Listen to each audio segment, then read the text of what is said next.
सारी चिंताएं दूर कर देगी। भगवान श्री कृष्ण की ये कहानी। आपको जो कहानी सुनाने जा रहा हूँ ये काफी कुछ सिखाएगी। कहानी शुरू होती है एक बिजनेसमैन से जो अपने बिजनेस को लेकर काफी चिंता किया करते थे कि क्या होगा आने वाले कल में, कैसे काम आगे बढ़ेगा। उनका एक लड़का था। वो लड़का काफी बार कहता था कि पापा मुझे मौका दो, मुझे भी बिजनेस करना आ गया है, मुझे भी एक बार संभालने दो। लेकिन वो व्यक्ति कभी भी बच्चे को मौका नहीं देता था। एक दिन उस बिजनेसमैन को दिल का दौरा पड़ा। हार्ट अटैक की वजह से हॉस्पिटलाइज्ड हुआ, अस्पताल में भर्ती था।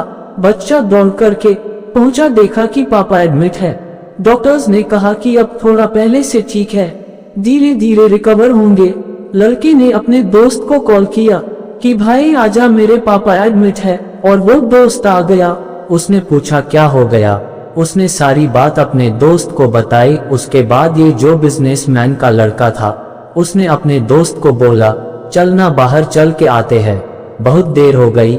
इधर अस्पताल से बाहर निकले तो एक आइसक्रीम वाला दिखाई दिया। बिजनेसमैन के लड़के ने कहा कि भाई आजा आइसक्रीम खाते हैं। वो लड़का चौंक गया जो दोस्त था कि यार क्या पागलपन है, पता ना क्या चल रहा है।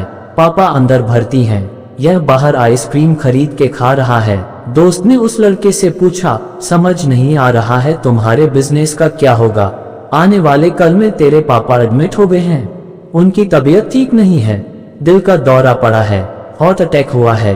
उसने कहा कि मुझे मालूम है, मैं भगवान श्री कृष्ण का बहुत बड़ा भक्त हूँ और उनकी दो बातें हमेशा जिंदगी में याद रखता हूँ।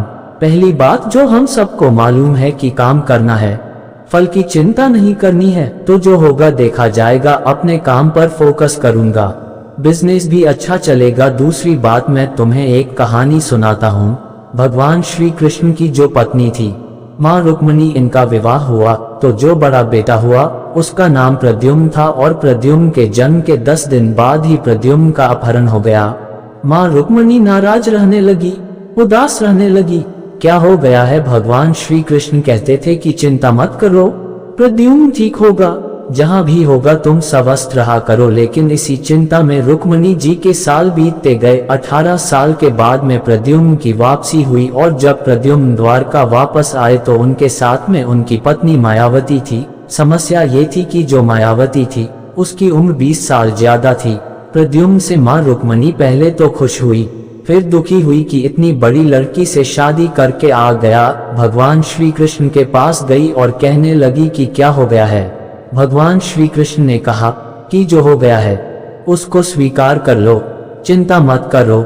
लेकिन माँ रुक्मिणी कह रही थी बड़ी लड़की से शादी कर ली, यही मिली थी, ये वो पता नहीं बहुत सारी बात है। वो स्वीकार नहीं कर पा रही थी, उदास हुए जा रही थी। 1 साल 2 साल समय बीत गए लेकिन अंदर ही अंदर वो बात उनको कचोटती रही। 8 साल के बाद में रुक्मिणी जी ने स्वीकार कर लिया कि प्रद्युम्न ने जो शादी करी वह ठीक है, ज्यादा चिंता करने की जरूरत नहीं है। उस शादी को उन्होंने स्वीकार कर लिया।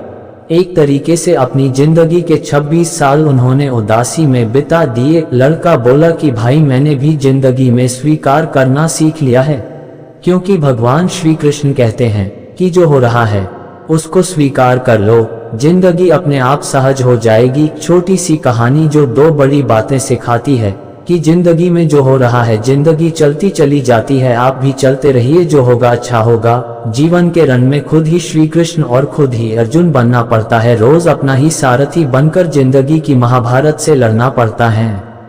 Please like, share and subscribe my channel.